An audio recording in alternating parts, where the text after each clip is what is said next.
Hey everyone, Harry here to talk about a really big and important development in the legal world that doesn't concern Donald Trump.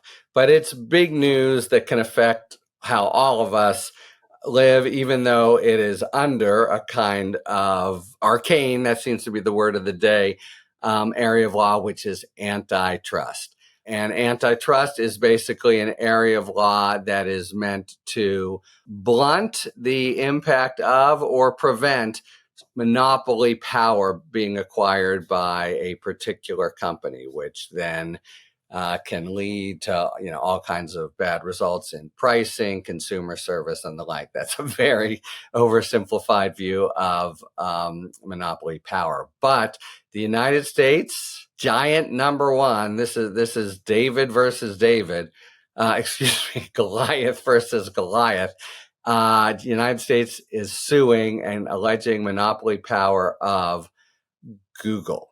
It is the first case brought alleging monopoly power since Microsoft 20 years ago, which just totally shook up the technology world and both brought on huge changes, but also, of course, huge changes were brought on. So this is really big.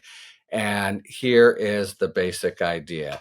Google has, says the United States, monopoly power in its search engine. Something like 90% of the time when we go to do a quick little search, you just go to Google. I mean, I have, and others of you probably do, a software that just, my browser, that you just put in the search and on a question, and automatically it comes up as a Google search, right?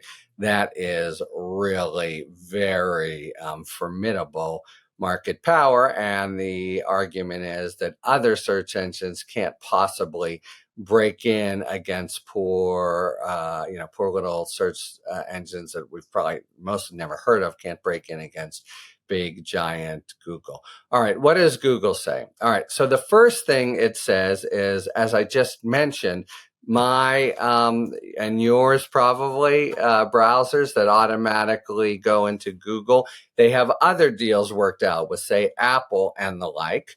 And Google says, look, that's like just a business arrangement. It's akin, says Google. These tech cases are always battles of the analogies. Google in the past has wanted to say, for example, they're not the publishers. They don't own the content, so they shouldn't be liable for defamation. They're the newsstand to the world where you can just go pick up different things that other people have written. Here they're saying these deals, it's like deals, and these are made, that cereal companies make with, they pay extra to a supermarket to have their cereals at eye level. Did you know that when you go and there's things that cast your eye first, that those are business arrangements. So that's one thing it's saying. The other thing it's saying is, it's not that we have monopoly power. It's just that we're the best search engine. People choose us because we're really very, very good. And that's a different thing than exercising monopoly power. Those are what else do they mainly say? There are some.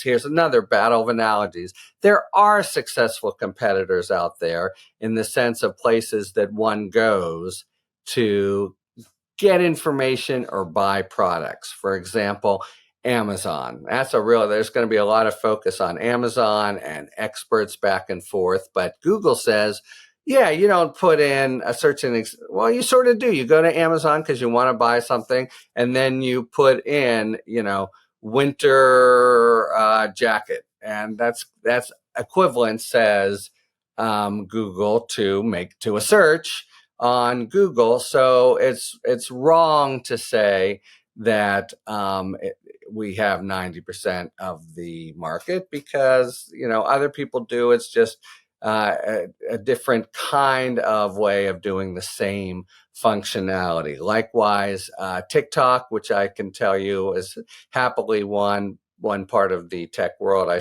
still haven't tiptoed into, though my kids are all over. But in a similar way, says Google, this is where people go to do stuff. Okay, so they're saying it's market power. Also, they're saying these arrangements that Google makes with the Apples of the world or the search engines are illegal. They tie up too much market power. So it's companies like Apple, Samsung, Mozilla. So that's how it's become the default search engine for all. All right, so that's the basic idea. I mean, you can see it, right? It's sort of two big themes here. Do they have monopoly power? And then a whole separate point, and I'll get to the law in just a second, but these are ultimately about what's good for consumers. That's why we have antitrust law. And you can see the argument. Okay, Google is, when the phone company was a monopoly, there was all kinds of problems and, getting repair and the like. There's, monopolies also become much less incentivized to serve people. But the basic argument here is that's not Google. And I mean, it's something we can all decide for ourselves, that actually Google's great power is mainly to the benefit of consumers. They're good, they don't abuse it, et cetera. All right. So they're going to have to show first that there is monopoly power. That's a whole there's going to be experts, very eminent, very highly paid, thousands of dollars an hour experts going on and on about both sides, about United States experts saying they do have monopoly power, the Google experts saying they don't have monopoly power, and, for example, factoring in the deals they have with Apple and browsers. All right, but then the United States is able to establish that they need to show that those agreements that they have with other folks like Apple meaningfully reduced competition among search engines. Basically, you are a search engine. You want to make this deal. You want to put your cereal. You want to get some money for putting your cereal at eye level. And the argument is you got nobody but Google to go to. No real competition at that level of the market. And so that's anti-competitive because they're just so strong. It's basically Google or nothing. It's every supermarket in the world or some mom and pop, 7-Elevens. And that would be the second argument. And that's the two big aspects of the suit. And then the third big question is what happens? And it's another point Google's making. What happens if the court finds both these things are that the U.S. has made its case? There is monopoly power, and it is they meaningfully reduce competition by these search engine deals. Do you order the search engines not to, have contracts with Google? Do you, somehow unwind them from Google's side? It's the third, we don't know it yet, but the third remedy aspect of this case will be a huge sort of trial and question in itself. And, something about antitrust law, it is on the one hand, complicated and arcane, but on the other, there's a whole aspect of it that has to do with what's reasonable, what's good for consumers. In other words, a lot of subjective policy stuff that folds in and that will fold in if the United States can make its first showing that Google is liable of exercising monopoly power. Again, the first such case since the Microsoft case 20 years ago. Talk to you later. Thanks for tuning in.